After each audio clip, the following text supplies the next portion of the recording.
17 years ago, I left New York City and all my friends and family and everything I had to go to a restaurant with no name, no reputation, in the middle of Louisville, Kentucky.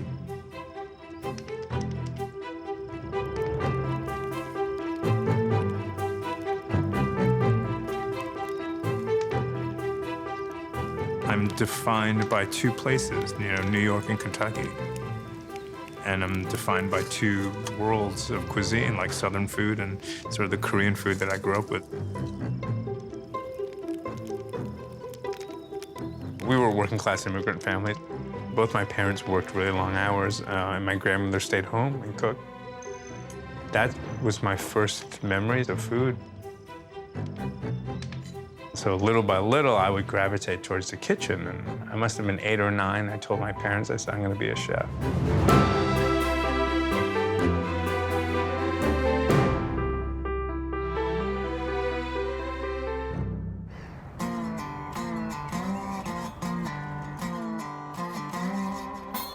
I love this place. It's a very community-driven place. It's not New York. It runs at a slower pace. As someone who wants to cook for a living, I couldn't ask for a better place to be in.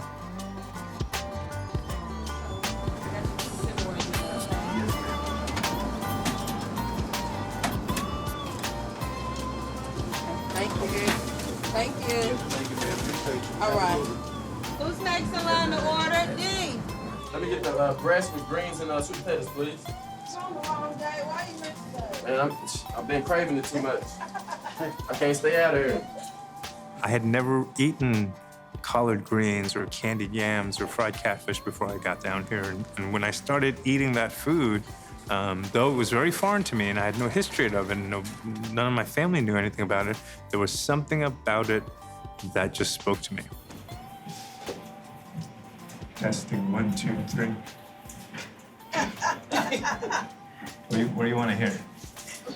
Hello, my friend. Hello. You got on the right shirt. Can I get some fried chicken? Yes. Give me like 3 pieces fried chicken, some greens, and you got beans? Brown and white beans mix. Oh, yeah, can I get some of that and a little cabbage? All right. Thank you. You want white or dark meat? Dark, please, always dark. So the soul food that Big Mama cooks, they're very special foods because they get passed down from generation to generation. And there's not a lot of written recipes that are involved. It's really a sort of family tradition. The fact that those traditions are available to us who, I'm not a part of her family, but that we can go in and sort of partake in this tradition and be able to eat her family recipes, it's a very special thing. Want some pizza today? I'm watching my waistline. Thank you. When I first came to Louisville 17 years ago, there was not a lot of Southern food restaurants. Southern food wasn't very popular then. And so when I had to learn about Southern food, I had to go to places like this, to soul food, to learn about fried chicken and collards and braised cabbage. And now that Southern food is popular and there's cornbread and fried chicken everywhere, it's important that we don't forget places like this because they were holding the light, they were holding the flame when no one cared about Southern food, when it wasn't trendy, when it wasn't in the food magazines. They were the ones holding the traditions, upkeeping the traditions, and cooking them in a very authentic way throughout decades. Hello? Yeah, please. Can I come in and say hi? How you doing? I know you look different. Because I lost weight, I look good? Oh, because you ain't been eating very Look, that's the world-famous technique right there, huh? I just wanted to say hello. Thank you very much for your food. I know you're an institution here in Louisville. And you make some damn good fried chicken. How long have you been doing this? 15 years. 15 years, yeah. Well, I'm so glad that you're here in Louisville. I don't know how long it's going to be. Why? But she's gonna take over. Who? Daughter. She can't go No. Did you hear what she said about you? Yeah, I already know. You want some taco salad? That's all she do is taco salad. She don't cook. But... What do you got over there? Is that the salmon cooking? You want one? I'm I'm not gonna say no. No. Don't smell till I find out what's in it. You slick. I still want to know how you make your fried chicken. I know. It's the same recipes from the very beginning, or you kind of change them over the years? Same recipes. You still cooking? Yep. I do. Well, this is amazing. Maybe I'll come in here and take over when you're done. Sure. Yeah? But listen, you know, at some point, like, these things are treasures, you know? Like, I hate to see them get lost once you decide to retire. And they shouldn't be. These are recipes that should go on forever. To me, it's our responsibility collectively to support these places and give them their credit and, you know, even gather recipes. And, you know, to me, these are like living treasures. And now that Southern food is trendy, there's a risk that places like these and people like this get forgotten. And it's really important that we don't forget them. They're the reason why Southern food is what it is today. My fried chicken doesn't exist without her fried chicken. And it's still not as good as hers.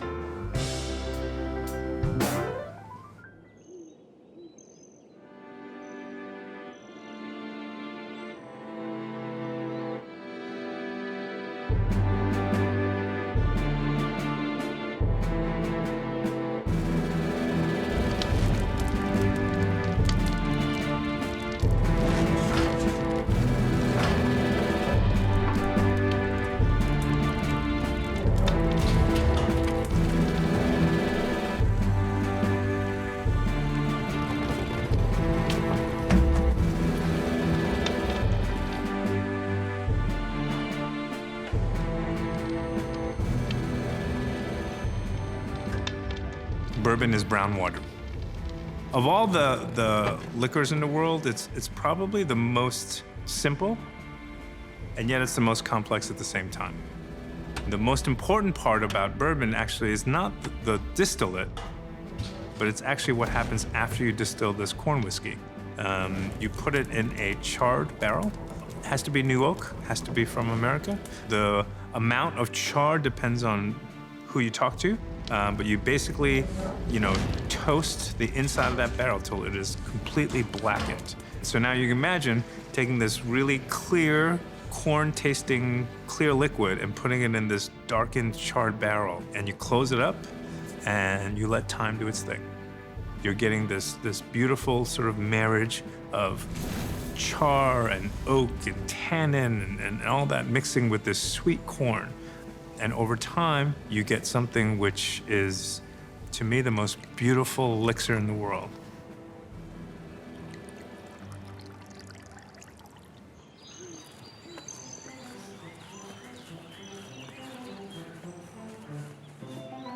I still think the best bourbon comes out of Kentucky, but, you know, there's a lot of people pumping a lot of money into bourbon. Texas and Colorado and California. And they're all trying to make bourbon now. But it's not an accident that 96% of bourbon is made here. Yeah. You know, we have the iron-free water. Mm-hmm. You know, even to this day, the majority of the oak, the white oak that we use for our American white oak barrel is from Kentucky. Yeah. I taste a lot of bourbons, you know, from distilleries that have been built in the last 5 years. You know what I mean? And while the skill is there's something, you know, and I can't put my finger on it, but there's some, you know, I think something gets passed on from generation to generation where... Well, it's time. Yeah. You know, my grandfather, he was the passionate whiskey maker, mm-hmm. and that truly that's all he was interested in. Mm-hmm. This is a bottle that I bought last week, mm-hmm. and this is from year 2. That's crazy. So year 2, meaning what year is that then? That would have been late 1959. To me, bourbon now has become an ingredient. So it's something that I use a lot in my cooking as well. It adds a lot of complexity to food if you know how to use it right. I'm gonna make you one of my favorite dishes, oysters and grits with bourbon brown butter. It was really a cheap food. It was never considered like a luxury thing. They were so good we overfished them, and so now they're running out, and they've become kind of this luxury product, you know? But in the old days, it really wasn't. So, you know, like everyone knows shrimp and grits. But, you know, back in the day, if you know, when shrimp was not that plentiful, like oysters would have been what you used. Cheers. Cheers. Good to be with you. Ah, it's good. So this is basically just a vat of butter that I've browned. Okay. There's a little bit of bourbon in there and some salt. That's it. Okay. And that's gonna bubble up. And then really all I'm doing is taking these really fresh oysters and just dropping them right in there. And I don't want to cook them too long, just kind of poaching them. So I've got some grits. Just really slowly cook them. A little bit of butter. And all I'm just gonna do is add some moisture. Then I take this bourbon and brown butter, which I've used to poach the oysters, and I use that as a sauce. Just a little squirt of that right over the edge, just to give it a little acidity. What kind of food do you like to eat? Exactly what you're making. Really?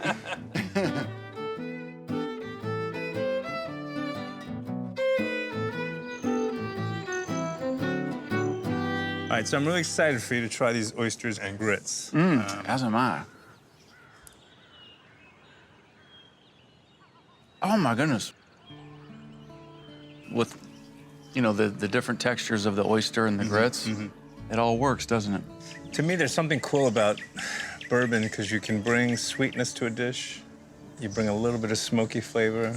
You know, there's always that like sort of leathery hay kind of sort of back note that comes in, and the way I always tell people is like, if you're gonna use bourbon as a ingredient, right, not as just a drink, like they did half the work for you.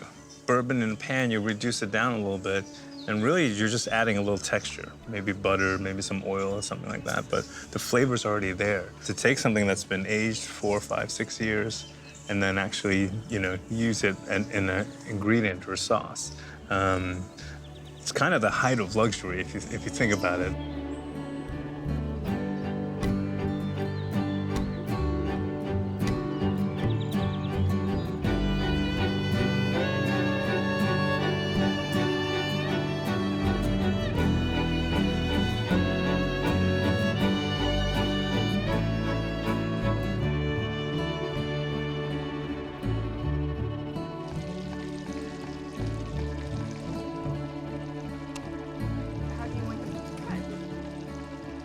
It was the craziest thing.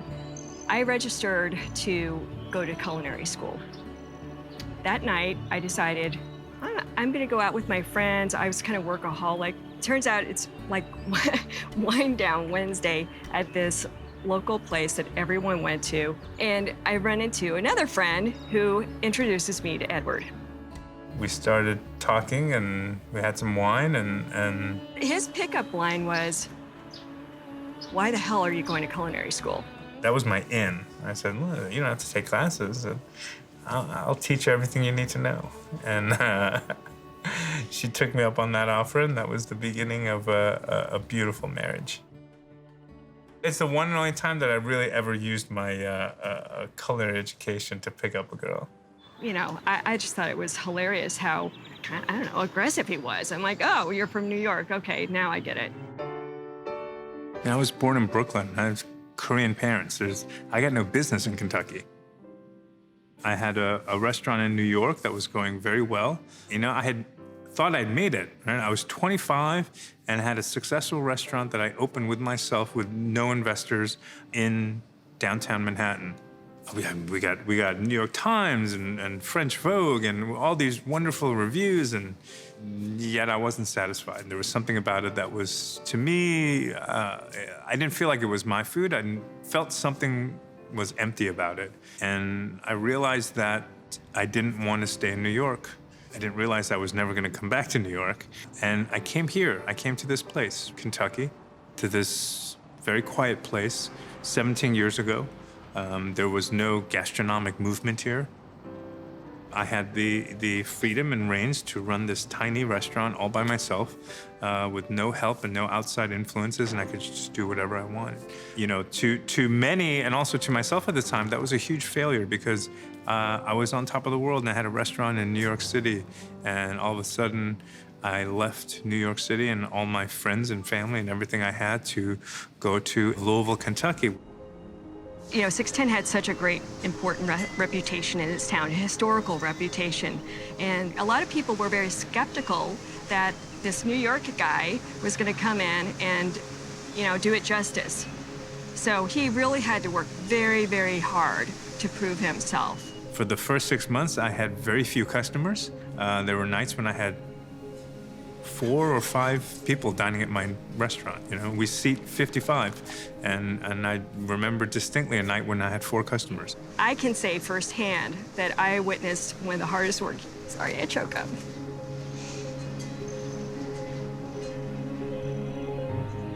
Really, you know, there were some very awful, depressing nights when she was the only bright thing that you know was in my world, and she would constantly be my best cheerleader and my support, and would tell me that you're gonna do it. And she saw something in me that I didn't necessarily even see in myself. Okay. I witnessed firsthand someone who had the most crushing work ethic that I've ever seen in my life. His dedication and his intelligence and his creativity all combined together, and then the hours and hours and hours that he put into it. 7 or 8 months into it, we had our first, you know, fully booked Saturday night. And I remember distinctly, you know, opening the paper, and it was all handwritten in pencil. And I just remember looking at all the names down the list and going, wow. I felt like I made it from looking at that piece of paper. I still have that piece of paper, which is funny, right? Because in this day and age, if you're not fully booked on the first weekend, you're already a failure. And it took me 7 months to get a fully booked Saturday night, and most restaurants would have closed by then. I'm so proud of that because I literally worked for every customer that came in the door. And now we have to turn away, you know, people every weekend. So I found, you know, my vision. I found what I want to cook. And I always say that when I found Kentucky, I also found my better half. To me, family is super important. When all this is said and done, you know, you're still gonna have your family. It's why I do all this. You know, it's funny, like, I've always cooked for customers, for adults. But when I had a daughter and we started cooking for her, it just had a different meaning. This person, this being is relying on you for nutrition, and took on a different weight of responsibility. I became very obsessed with reading, you know, ingredients and food packages, and we never ate baby food, or I mean, we just made all the food for Arden ever since she was an infant. Don't open it. Don't leave me like this. Don't. I always espouse this idea that you can learn from anyone, and you can, you know, experience the world, and you don't have to always learn food from a chef, but, you know, the idea, like, what better way to experience that than learning from a 3-year-old? Okay, 1, 2, 3. Ah! Come on, let's eat this up. I think we got more outside than we did inside. Will you sprinkle a little salt on it for me, please? A little bit of salt. You mean this much? Yeah. Very nice. Very And a nice. little more. And a little bit of more salt for me, please. That's it, no more salt. It's gonna get too salty. See that? Simple doesn't mean that it's easy cooking. Simple just means that you're focused. All your training, all your abilities, all your energy is focused on just a core group of ingredients, how we cook them well. Can you crush the popcorn into little pieces for me? It's a very wonderful thing to create a dish that has a few ingredients, but that can have explosive memories. Every single person is born with a palate. You know, my daughter's smelling things, eating things, trying new things, not trying other things, you know, sort of going in and watching her brain work in this very instinctual manner. It's fascinating. And that's just me, but you start to understand that there's a way in which you can cook really deeply, just a few simple ingredients. Hey, give me. Here. Thank you.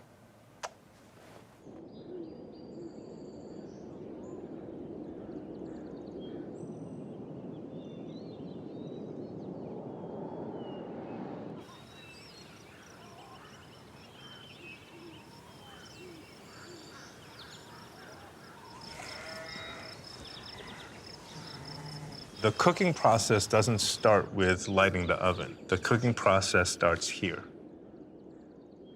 When I first started cooking, I thought my day started, you know, when I got to the restaurant in the morning and I put on my uniform and I lit the stove. Like that was, as a chef, my job started there. And it ended when I took off my coat and I clocked out. And as you get older, you learn and you're like, well, you know, that's a very young and naive way of thinking about it. The food starts with who grew my cattle, you know, who's harvesting the vegetables. Food happens as much outside the kitchen as it does inside the kitchen.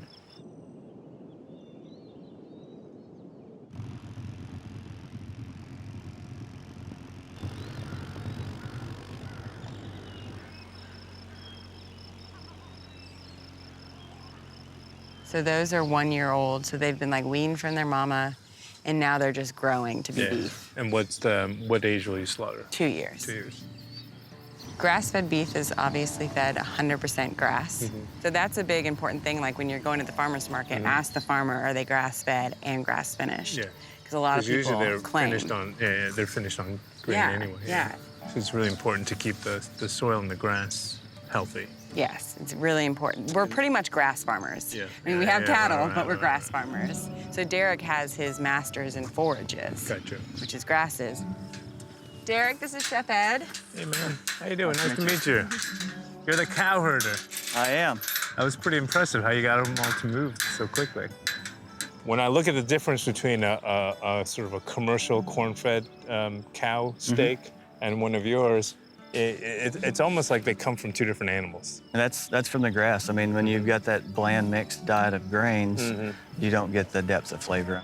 I think seeing this and seeing how much effort and how much thought and resources go into this, you realize that, you know, that pound of meat that you're buying at the store just means so much more. It's hard to look at a piece of beef the same way.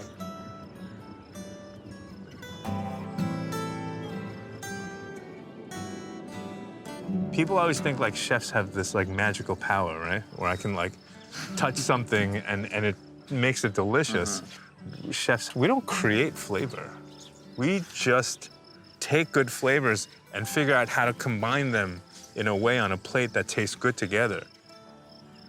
Number one thing for me is if you would like quality, you should go to a local farm. Honestly, without you, 'cause I don't have a job. I think where we're going with all this is to sort of bring the farmer into this discussion about how to cook at home. But can we harvest some stuff here? Sure, yeah. And who decides to get to have complete control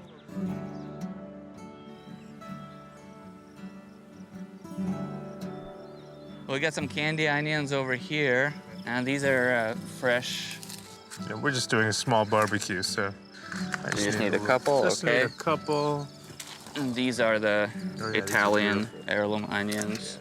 It's always interesting to see broccoli growing in the wild and how, like, you know, we just use this little part and Yeah. all of this goes to waste. We've Yeah. been figuring, you know, because we Yeah. grow stuff in our greenhouse and we've been figuring out ways to use the leaves, the stems. They're all really delicious. All right, like the stem of broccoli is Oh, really good Lord. similar to kohlrabi. Yeah.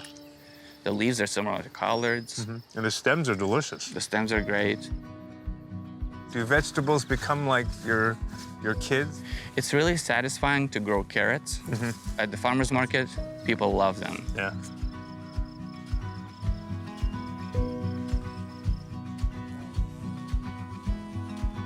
I think when you have a vegetable that's really pure and flavorful, you don't really have to do much to it.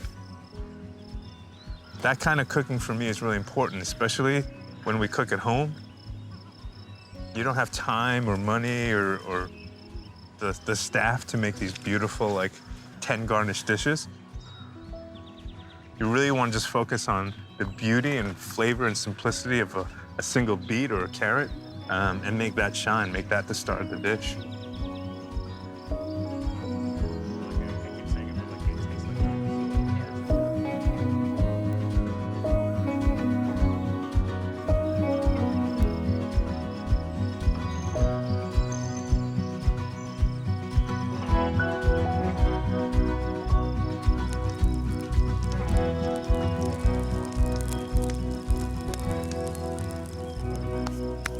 I heard you got some nice cuts of meat for me today. Yeah, I do. What do you got? So we have some flat iron and some skirt One of my steak. favorites. Okay. The flank, which should be really nice. Some ribeyes. Awesome. One of my That's a favorites. favorite. Best. What would you tell me about each cut of meat? Pretty much all grass-fed beef. Like, if you overcook it, it's gonna get really tough, really fast. Because it's very lean. Yeah, Okay. exactly.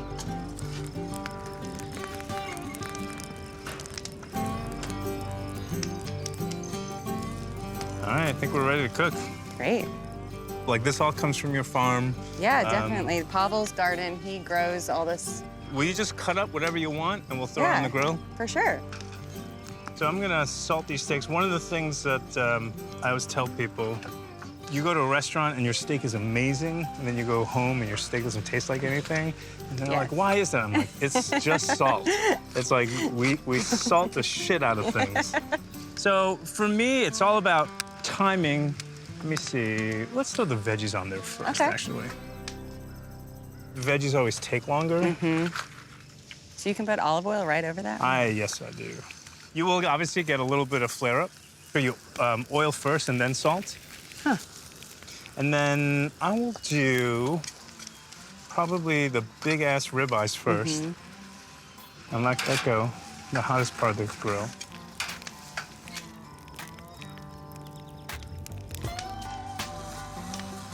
Do you know what a compound butter is? I don't. So this is what I call a Kalbi butter. This is going to warm and soften the butter just enough. It's a Korean barbecue where you take a bunch of ginger and sesame oil and garlic and you kind of mash it together and make a marinade, and you grill it. Nice. So what I did was decided to take those same flavors, but then put it into a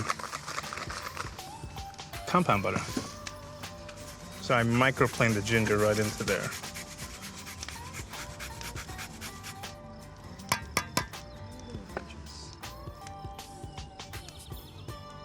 All right, taste that butter now. Oh my. That's incredible. Basically, I'm gonna baste the steaks with this butter, and that's soy sauce and the sesame oil that's just gonna go right into the steaks. And I'm gonna do, when these get done, I'm just gonna throw this into this pan here and let it rest. This is the super fun part.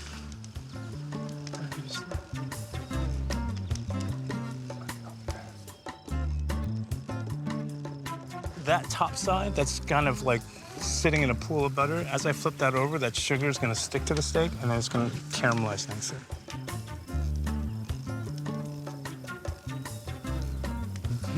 And these veggies are done.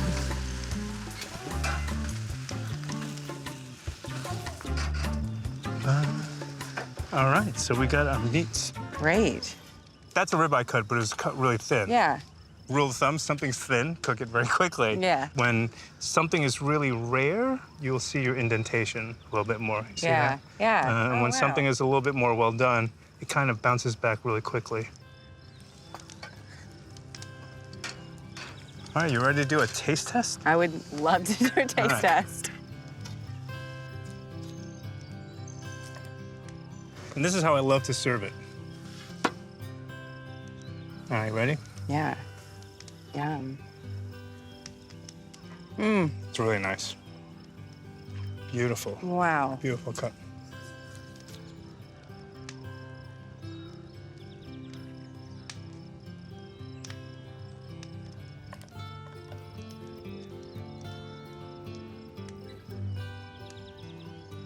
And kind of do it right on top. There you Oh, go. wow. Thank you.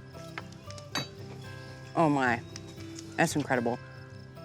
Oh, good, huh? That was brilliant. I didn't see you going there.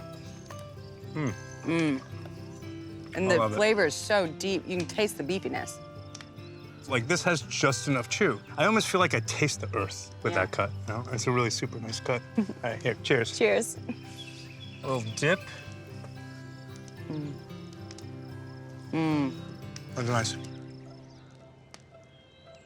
Do you ever just stop and look out and go, God damn, this is pretty? Definitely. Incredible. Thank you very much. Thanks for coming out.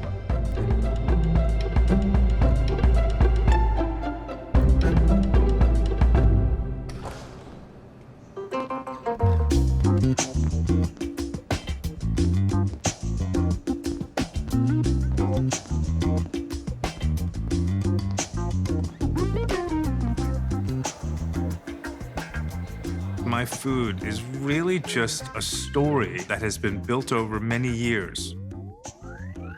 My restaurants are run so differently than the system that I grew up in. When it comes to creation and creativity and dialogue, it is not the voice of one person that is sort of dominating the entire crew. It's not a top-down.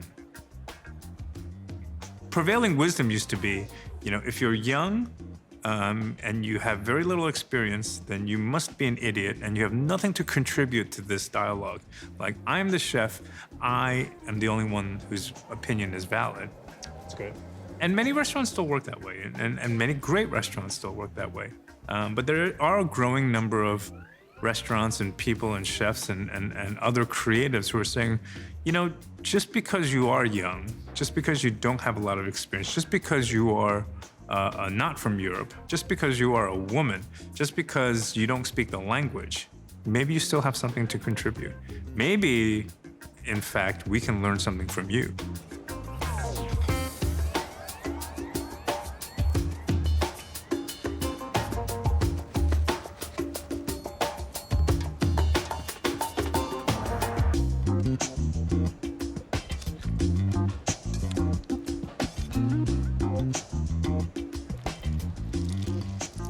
My name is Lindsay Ofsasik. I am the co-founder and director of the Lee Initiative. I founded this project with Chef Edward Lee. You know, 2 Novembers ago, when all of the Me Too movement was breaking in the media, especially with chefs that we all looked up to in this industry, Edward and I sat down and had a conversation about it. We wanted to figure out a way for young women in this industry to be exposed to the good. And we wanted women to understand that they deserve respect in this industry so that they didn't leave it. A mentorship was the best way that we knew how. Most young chefs, their dream is to cook at the James Beard House one day. You know, some chefs never get there. It's something that we have that's included as the culmination of this program every year. And it's a way for you to showcase what you've learned, to tell your story. There will be media there. There will be discerning diners. It's in New York during Fashion Week. It's huge, and it's a lot of pressure. We want to make sure that they're successful, and that's where Edward comes in. So we're tasting all your dishes today. It's individual plates, but then we're looking at an entire dinner as well. So figuring out how you want to plate your dish, how you want it to look, and then how we're going to translate that into 85, 90 plates. Right? So we're here basically to look at your dish. My job is to make your dish better. So I'm gonna taste your dish and I'm gonna figure out how we can make it so that we can execute that 85 times in a half hour. All right? So this dinner goes well, it makes you guys look good, not me. All right, so good luck.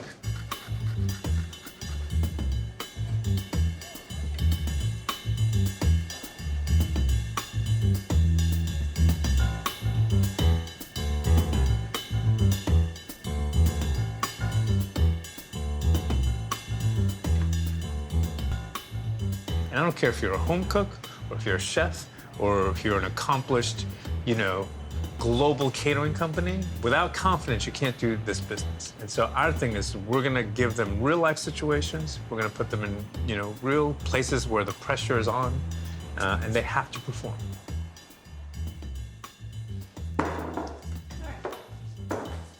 So my dish today is a braised short rib with a barbecue jus, smoked butternut squash puree, a tomato relish that is a little spicy with a fermented habanero juice, crispy fingerling potatoes, and pepita seeds.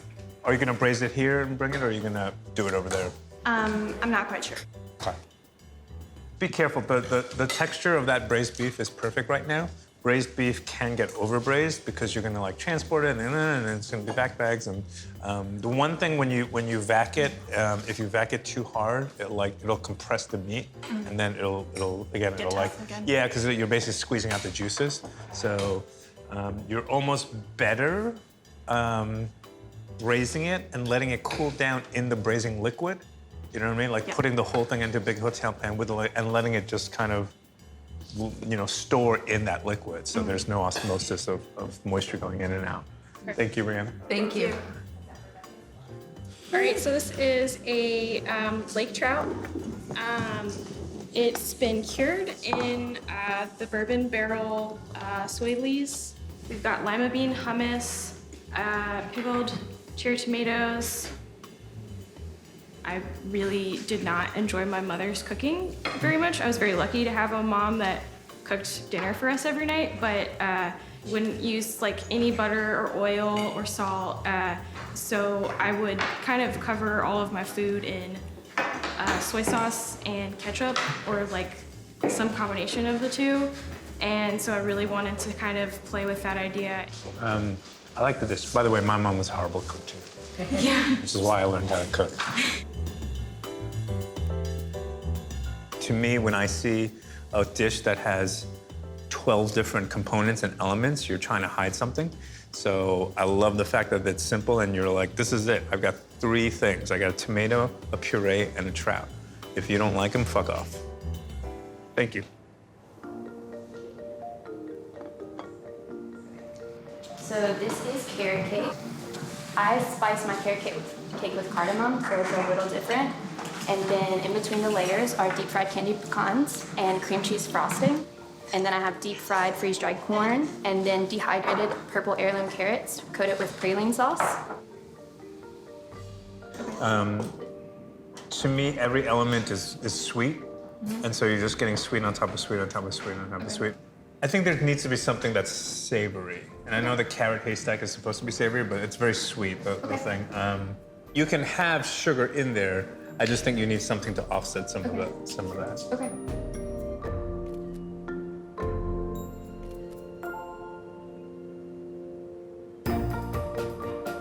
Your menu is fantastic. No one gets it right on the first time. We're gonna tweak our dishes. We're gonna make them better. These are all your dishes. You came up with them, and you're gonna be cooking them on the biggest stage in America. At the same time, like, I want you to be serious. I want you to focus and keep getting better. Don't forget to also have some fun with it. Thank you. This has been great. Thank you, Chef. Thank you. All right.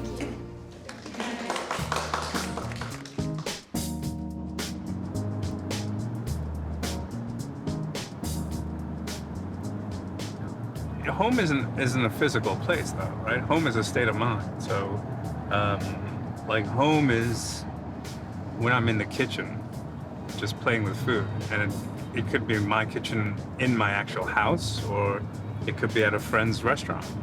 But if I'm in a kitchen and I'm surrounded by ingredients and I get to play with food, I'm at home. The beauty of food is that you share it. There's nothing about food that I want to keep under lock and key. Like, you know, this place we're headed to right now, gosh, I discovered this place like 10 years ago. And it's this incredible Oriental market in the middle of Louisville, Kentucky. And to me, like, finding a discovery like that, I just want to share it with the world.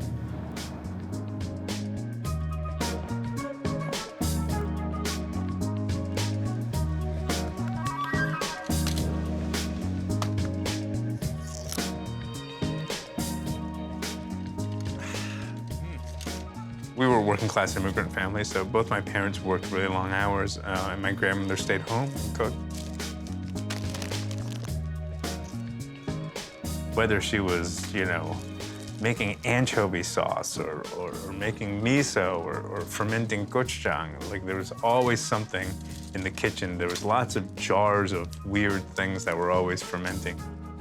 From the time I was a little kid, I was always so curious about what that was going on.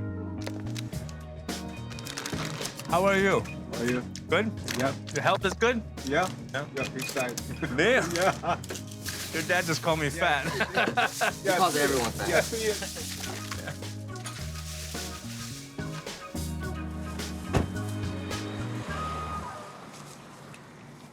I hope when we do experiments that they're not all successes. That would be boring. Part of experimentation is to see what doesn't work. Right? The only way you're going to know what you want to do is you have to also establish what you don't want.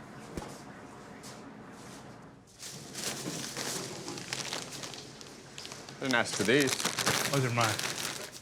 What happens when you take a risk is you will absolutely fail. You will absolutely burn something. You will absolutely oversalt something. You will absolutely undercook something. That's what happens. But when you do that, the brain starts to take over. And it's just instinctual. Your brain starts to go, wait a second. Let's fry the bologna, but let's try and fry it hard so I get almost like a blackened bologna setup. It's important to try foods from all different cuisines and things that you haven't tried before because you also know what you don't like. And then you start to create your own flavor palette that you know works for you. And that as a foundation is really important when you start to understand how you're gonna cook and how you're gonna cook for yourself and what kind of recipes you wanna make. For me, I'm trying to figure out how far you can push the burnt flavor before it becomes, you know, inedible. Edward does have this like kind of, he burns things every now and then. Let's grab a notebook and just take some notes on what we like and what we don't. Yes, chef. Super brown on each side. You want to try one of these peaches in cast iron till? Get it real dark? Sure.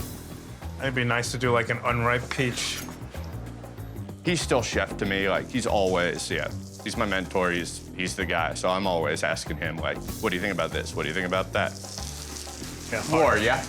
I definitely think I look at food differently because of him. Peach. I like it. I like it texturally because it's unripe. It gives it a little bit more of a tooth. Uh-huh.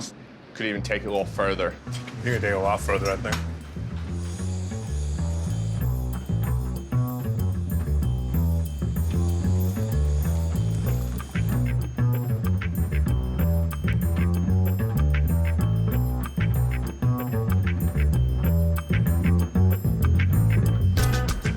That's awful.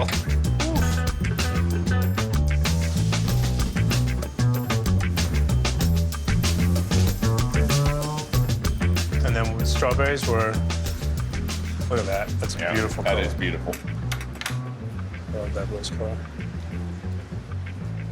I don't love the flavor though. The scallops? Yep. That's interesting. Yeah, sweet, smoky, fishy. I mean, the funny thing is, it doesn't taste burnt at all to me. It doesn't taste burnt, but I like the texture. It really falls apart.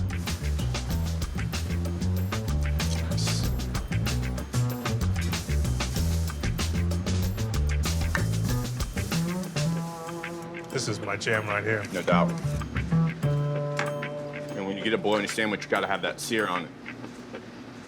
That's perfect. Something about the burnt part, and it kind of gives way to the fatty. Like that contrast between burnt and fat. They're really nice. The pineapple overpowers it though. Makes it too, I guess it's all the acid. Just totally wipes out all the char of the bologna. They're all burnt, but some things can handle the burnt flavor and some things just kind of don't. If you cook an onion the same way you've done every day for the past 10 years, and it comes out perfectly every time, That's not learning. You're just executing. Learning happens when you decide to take a risk, do something different, and it doesn't work. Cool, man. Well, let's do this. Let's write some of this down. Let's put this in our log notes. Maybe we'll start thinking about a dish for like summer or fall. Yeah. Where we can incorporate some of these things.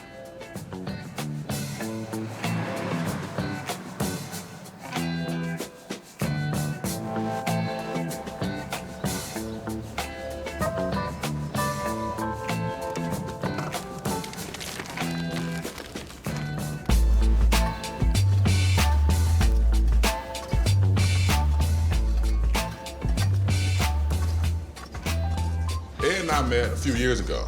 I went to one of the special events at his restaurant. Me and my wife love a good party, so as it turns out, everybody else was pretty much leaving, and he and I were sitting there having a drink. And he found out some things that I was doing. He said he wanted to do a community event. So we talked and put together an event, and he prepared a meal for all of the young people that were in the youth detention.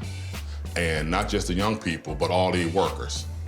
As a result, he and I become pretty close. Over the last few years, I've been to his house, he's been to my house. That's kind of why we're here. When he called me, I'm like, man, great, you know, whatever you need, because if I call him, it's always whatever I need.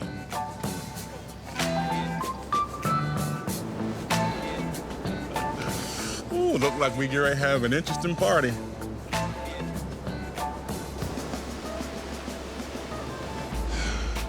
We got a cover for it, but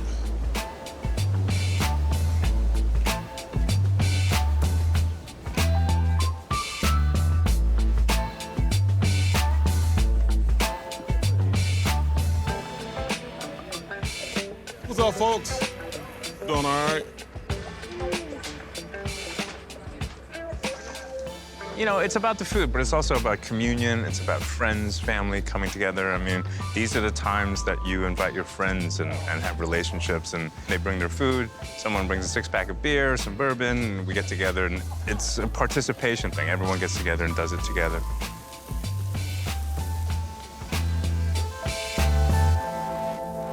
How you doing, man? Man, I'm doing great.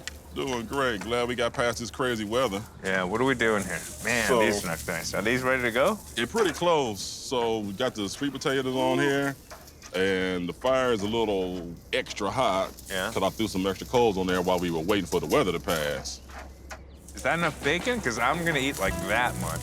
So that's the greedy people section. I'm honored that I'm allowed to grill here. Yeah. Well, you know, I'm gonna see how you do. All right. I mean, I am a professional chef after all. Yeah, well, I mean, that's what you call yourself. You got a license or anything? Or I actually do. I do. Try that. This is my barbecue sauce. Try that. Can you guess what's in it? I definitely tasted the mustard, but it wasn't overpowering mustard. I could just tell it was mustard. Bananas. Are you serious? Roasted bananas. You're the first one to try it. And well, I'm gonna give you a passing grade. Okay.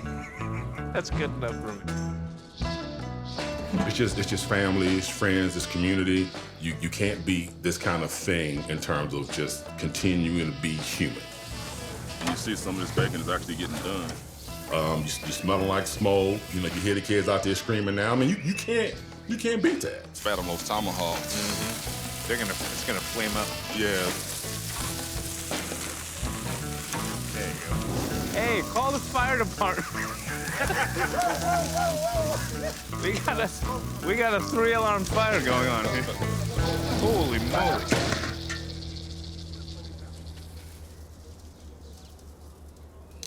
Call Domino's Pizza now.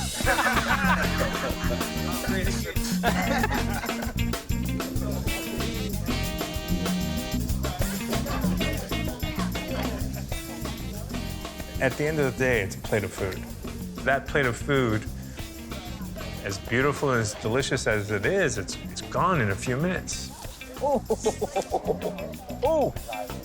how you doing? Good. Did you have a good day? Yeah. Yeah. Oh, so good to see you. Muffin, can you let me go? Yes. Oh, I thought you were trying to give me a hug. She was trying to get that muffin.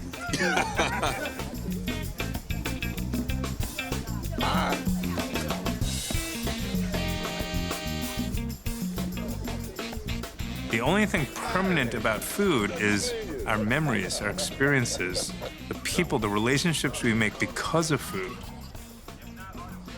I think we're ready, Ben. You say so. So everybody enjoy. Every single person has an incredible story to tell through food. And that's the beauty of food, is you have this incredible freedom to do whatever you want. You know, I can teach you a recipe, I can teach you 10 recipes, but that's not going to mean that you're gonna learn how to cook. I don't want to teach you a song, I want to teach you how to play an instrument.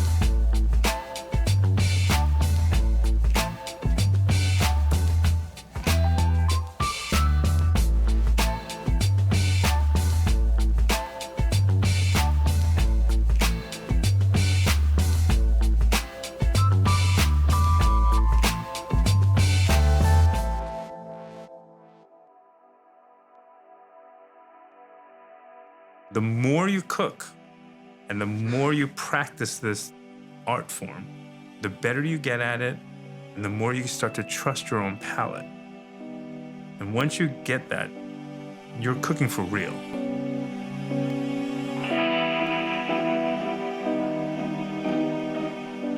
And then it's limitless what you can do.